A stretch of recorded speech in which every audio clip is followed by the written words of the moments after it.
அனைவருக்கும் வணக்கம்.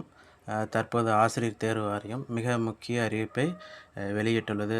நடந்து முடிந்த அ இடைநிலை ஆசிரியர் தேர்வுக்கான ஏன்னா சான்றிதழ் சரிபார்ப்பு முடிஞ்சுதுங்க. அதில் யார் யார் கலந்துக்கலையோ அவங்களுக்கு இன்னொரு வாய்ப்பும் கொடுத்துருந்தாங்க. அதன் அடிப்படையில் இப்போ வந்து பார்த்திங்கன்னா ப்ரொஃபஷ்னல் செலெக்ஷன் லிஸ்ட்டு விட்டுருக்காங்க. இது டிஆர்பியோட அஃபீஷியல் வெப்சைட்டுங்க. நீங்கள் இந்த வெப்சைட்டில் எது வருதோ அதை மட்டும் நீங்கள் எக்ஸாம் எப்பயுமே அட்டன் பண்ணலேருந்து நீங்கள் கண்டினியூவாக வாட்ச் பண்ண ஆரம்பிங்க. இதிலே நம்மளுக்கு எல்லா தகவலும் கொடுத்துட்டாங்க. எப்போ நோட்டிஃபிகேஷன் கொடுத்தோம், எப்போ அவங்க டென்டேட்டிவ்க்கு விட்டுருந்தாங்க, அதில் எப்போ அப்ஜெக்ஷன் தெரிவிச்சிருந்தாங்க, எதன் அடிப்படையில் எல்லா டேட்டாவும் கொடுத்துருக்காங்க. எல்லாமே பார்த்துருங்க.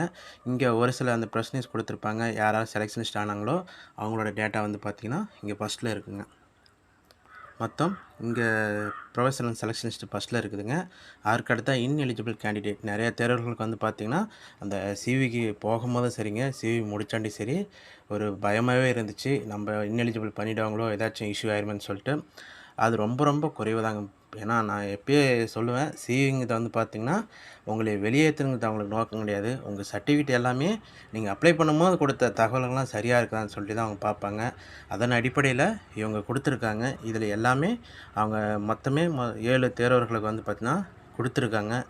எல்லாமே அந்த மினிமம் குவாலிஃபிகேஷன் டிடிஎட் இந்த பாஸ்பர் ஜியோ வந்து பார்த்திங்கன்னா 204 இது பேஸ் பண்ணி வந்து பார்த்திங்கன்னா அந்த குறைந்தபட்ச கல்வி தகுதி வந்து பார்த்திங்கன்னா இவங்க இல்லாமல் இருந்திருக்காங்க. அதன் அடிப்படையில் தான் இவங்களுக்கு அந்த வாய்ப்பு மறுக்கப்பட்டிருக்குங்க. மற்றபடி மற்ற தேர்வுகள் எல்லாமே சான்றிதழ் சரிபார்ப்பு சென்றவர்களுக்கு அந்த 1:1:1.25 கொடுத்துருந்தாங்க. அதன் அடிப்படையில் நம்மளுக்கு இந்த லிஸ்ட்டு பெருசாக கொடுத்துருக்காங்க. இதில் இடம்பெற்றுள்ள ஆசிரியர்கள் அனைவருக்கும் வாழ்த்துக்குங்க. உங்களுக்கு மற்றவங்களை காட்டிலும் பிடி காட்டிலும் உங்களுக்கு விரைவில் பணி நியமன ஆணை வழங்குவதற்கான வாய்ப்புகள் அதிகமாக இருக்குங்க. இதில் உங்கள் பேர் வந்து பார்த்திங்கன்னா நீங்கள் செக் பண்ணிக்கலாங்க. இது ஒரு காப்பி எடுத்து வச்சுருங்க. ஏன்னா இப்போ வந்து பார்த்திங்கன்னா எப்பயுமே இந்த செலெக்ஷன் லிஸ்ட்டும் சரிங்க, ஒரு எக்ஸாம் முடியும் போது சரி அப்ளிகேஷன் எடுத்து வச்சுங்க. அடுத்த ஹால் டிக்கெட் எடுத்து வச்சுருங்க. அதுக்கப்புறமா சிவி லெட்டர் எடுத்து வச்சுருங்க. அடுத்த செலெக்ஷன் லிஸ்ட்டும் நீங்கள் எடுத்து வச்சுங்க. நீங்கள் ஒரு காப்பி ப்ரிண்ட் அவுட்டாக எடுத்து வச்சுக்கங்க. உங்கள் மெயிலில் தனியாக இதுக்குன்னு ஒரு ஃபோல்டர் ஓப்பன் பண்ணி நீங்கள் அதுலேயுமே போட்டுக்கிறது நல்லதுங்க.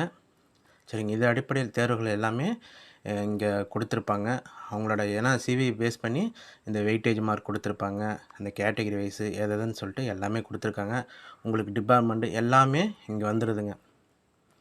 ஏன்னா எந்த டிபார்ட்மெண்ட்டுன்னு சொல்லிட்டு இங்கே லாஸ்ட்டில் கொடுத்துட்டாங்க. இது வந்து பார்த்திங்கன்னா உங்களுக்கு பெரும்பாலும் மாறுவதற்கான வாய்ப்புகள் இல்லைங்க. ஒரு சில இடங்களுக்கு வந்து பார்த்திங்கன்னா மாறுறதுக்கான வாய்ப்புகள் இருக்குது. தேர்வுகள்லாம் பார்த்திங்கன்னா எவ்வளோ மதிப்பெண்கள் வாங்கியிருக்கிறாங்க பாருங்கள். 125 ப்ளஸ் வெயிட்டேஜ் 5 மார்க் 130 மார்க் அதிகபட்சமாக வாங்கியிருக்கிறாங்க. பாருங்கள், நிறைய படிக்கிறாங்க. அதனால் வந்து தேர்வுகள் எப்பயுமே அந்த படிப்பு திறனை அதிகமாக வளர்த்துக்குங்க. ஒரு தேர்வு மாறுதுன்னா குறைஞ்சபட்சம் ஒரு 6 மாதத்துக்கு முன்னாடி நீங்கள் ரெடியானா தான் நீங்களும் அந்த போட்டிக்குள்ளார வர முடியுங்க. தேர்வு வந்தாட்டி கண்டிப்பாக தயவு செஞ்சு படிக்காதீங்க.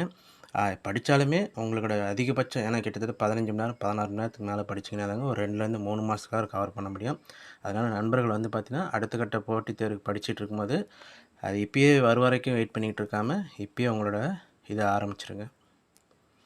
சரிங்க.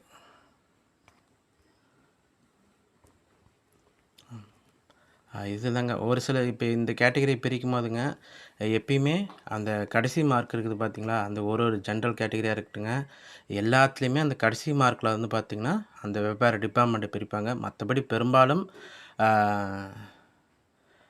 அந்த எலிமெண்ட்ரி எஜுகேஷன் தாங்க வருவாங்க. மற்றபடி ஒரு சில வந்து பார்த்திங்கன்னா ஏடி வெல்ஃபேரில் வருவாங்க. அது மாதிரி அந்த கடைசி அந்த மார்க்கில் அந்த கேட்டகரியில் கடைசியில் ரேங்க் இருக்கிறவங்கள தான் பார்த்திங்கன்னா இதில் ஃபிக்ஸ் பண்ணாங்க. மீதி எல்லாருமே வந்து பார்த்திங்கன்னா டிஇயில் தாங்க வருவாங்க. சரிங்க. இதை வந்து பார்த்திங்கன்னா உங்களுக்கு பண்ணிங்க.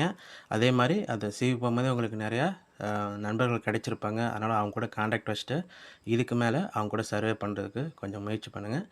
வாழ்த்துக்கள்.